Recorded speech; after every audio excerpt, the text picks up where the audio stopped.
The wizard studies में आप सभी लोगों का एक बार फिर से स्वागत है।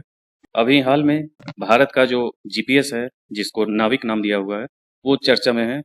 तो आइए देखते हैं कि नाविक क्या है और क्यों चर्चा में है। आइए देखते हैं।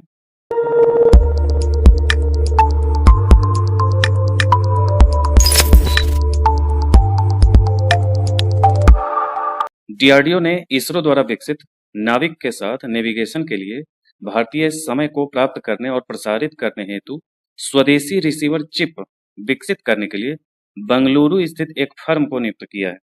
जैसे जीपीएस है तो एक रिसीवर भी यहाँ होगा, हम जिससे ट्रैक करते हैं, रिसीव करते हैं, वहाँ से जो भी संदेश होंगे उसे रिसीव करने वाला चिप विकसित करने के लिए बंगलुरु के एक फर्म को नियुक्त किया है डीआरडीओ ने।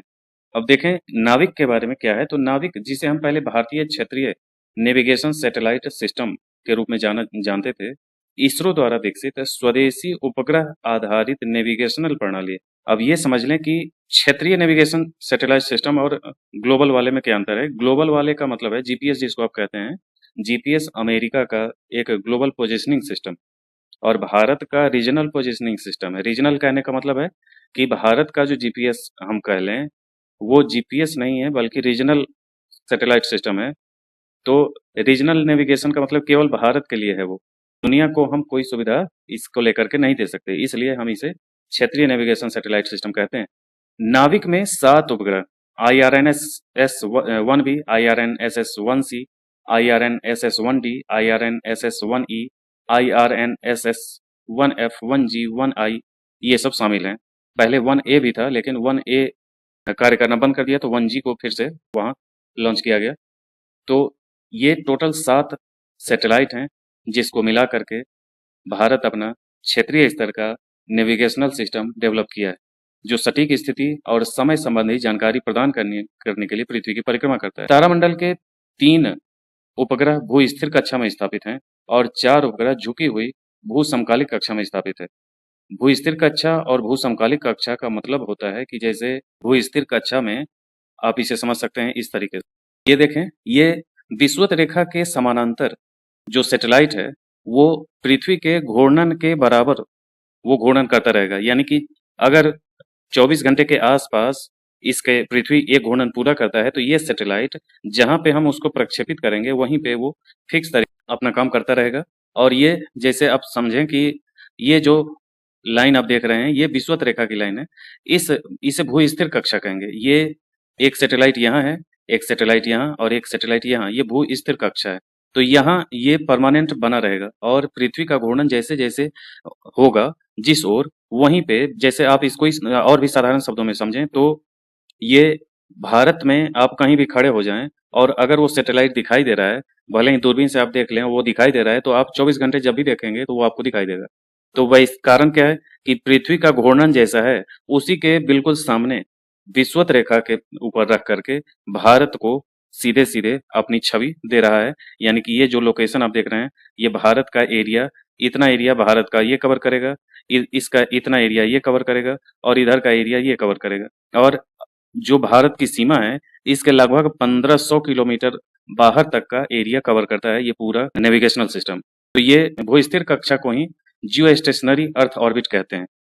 तो ये इस पे संबंधित एक अलग से वीडियो बनाएंगे, जिसमें सभी प्रकार के ऑर्बिट पे अलग से हम पूरी चर्चा करेंगे। लेकिन इसमें ये समझ लें कि ये भू-स्थिर कक्षा है, विषुवत रेखा पे ये बिल्कुल स्थिर रहेंगे और ये पृथ्वी के घूर्णन के पैरेलल ही ये घूर्णन करेंगे और 24 घंटे ये सामने में मौजूद रहेंगे। और ये जियोसिंक्रोनस ऑर्बिट है। ये पूर्ण रूपेण गोलाकार, जैसा अभी आपने देखा कि पूर्ण रूपेण गोलाकार पथ पे ये नहीं रहता, थोड़ा-सा अंडाकार कक्षा इसका होता है। और ये भी चारों जो हैं वो 24 घंटे में ही परिक्रमा पूरी करेंगे। केवल अंतर इतना होगा कि ये तीनों जैसे हैं, तो ये भारत का क्षेत्रफल ज़्यादा है, इस वजह से दूसरी जगह पे ये अपना फ़ोकस बनाएँगे। और इस तरीके से 4 ये सैटेलाइट और यानी कि जियो सिंक्रोनस वाले 4 सैटेलाइट और जियो स्टेशनरी वाले 3 सैटेलाइट मिल करके पूरे भारत पे अपना फ़ोकस बनाएँगे, जिससे आप अपना नेविगेशनल सिस्टम इस्तेमाल कर पाएँगे। आगे देखें, ग्राउंड नेटवर्क में एक नियंत्रण केंद्र, सटीक समय सुविधा, रेंज और अखंडता निगरानी स्टेशन, 2 तरफा रेंजिंग स्टेशन शामिल हैं। यह उपयोगकर्ताओं को उनकी सटीक भौगोलिक स्थिति निर्धारित करने और भारत में कहीं भी भारत के प्रादेशिक सीमा से 1500 किलोमीटर आगे तक की उनकी गतिविधियों पर नज़र रखने में सक्षम बनाता है। जैसा अभी मैंने बताया कि भारत के जो बॉर्डर हैं, जैसे ये बॉर्डर है, आपको चारों तरफ दिखाई दे रहा है, इसके बाहर यानी कि हम पाकिस्तान बॉर्डर पे अंदर 1500 किलोमीटर तक, चीन बॉर्डर पे अंदर अंदर तक 1500 किलोमीटर तक, बांग्लादेश में भी वैसे ही और म्यांमार में भी वैसे ही और समुद्र वाले एरिया में भी वैसे ही 1500 किलोमीटर बाहर तक का एरिया हम कवर करते हैं इससे। यह प्रणाली विभिन्न सेवाएं प्रदान करती है, जैसे नागरिक उपयोग के लिए मानक पोजिशनिंग सेवा, जिसको एसपीएस कहा जाता है, और रक्षा बल जैसे अधिकृत उपयोगकर्ताओं के लिए प्रतिबंधित सेवा, यानी कि ये जो होता है रक्षा बलों का सेवा के लिए होता है, इसका मानक थोड़ा-सा और ज़्यादा होता है। और रक्षा बलों का चूँकि और सटीक चाहिए, अगर आम इंसान को, सिविलियंस आप मान लें, सिविलियंस को जो सुविधा दी जाती है, उसमें अगर 2 मीटर के जो सामान है, उसकी छवि वो दिखा दे सकता है। तो रक्षा बल के लिए अगर दिया जाएगा, तो रक्षा बल वाला 1 मीटर की छवि तक को देख सकता है। यानी कि वो ज़्यादा करीब से लिया हुआ चित्र जैसे आप समझ सकते हैं, उस तरीके की चीज़ें देता है, इसलिए उसे प्रतिबंधित रखा जाता है, ताकि सभी लोग इस ढंग से गलत इस्तेमाल ना हो पाए। तो ये रक्षा बलों के लिए अलग से ये होता है। यह प्रणाली संपूर्ण भारत में 10 मीटर से अधिक तथा भारत के आसपास 1500 किलोमीटर क्षेत्र में 20 मीटर से अधिक की स्थिति की सटीकता प्रदान करता है। यानी कि संपूर्ण भारत में 10 मीटर की छवि को वो बता सकता है कि हाँ, ये दिखाई दे रहा है उसको 10 मीटर वाला सामान, और 1500 किलोमीटर वाले में 20 मीटर से अधिक की स्थिति की सटीकता प्रदान करता है, यानी कि 20 मीटर तक की चीज़ों को देख सकता है वो। सभी स्मार्टफ़ोन और नेविगेशनल गैजेट नाविक के साथ संगत नहीं है। नाविक सिग्नल का उपयोग और डिकोड करने के लिए नेविगेशन गैजेट में नाविक संगत चिपसेट या माइक्रोचिप लगा होना चाहिए, जिसके लिए वो बेंगलुरु वाले को ऑर्डर किए हैं। नाविक एसपीएस सिग्नल अन्य वैश्विक नेविगेशनल सैटेलाइट सिस्टम सिग्नलों के साथ अंतर संचालनीय है, अर्थात अमेरिका का जैसे जीपीएस है, ग्लोनास रूस का है, गैलीलियो यूरोपीय यूनियन का है और बाइदोई चीन का है। ये सब जीपीएस के टाइप हैं, जैसे भारत का नाविक है वैसे ही इनका भी है। तो ग्लोबल वाला अगर आप कहें तो ये जीपीएस अमेरिका वाला और रूस वाला जो ये ग्लोबल है। बाकी यूरोपीय यूनियन वाला भी, बाइदोई चीन वाला भी और भारत वाला, ये सब रीजनल सैटेलाइट सिस्टम है।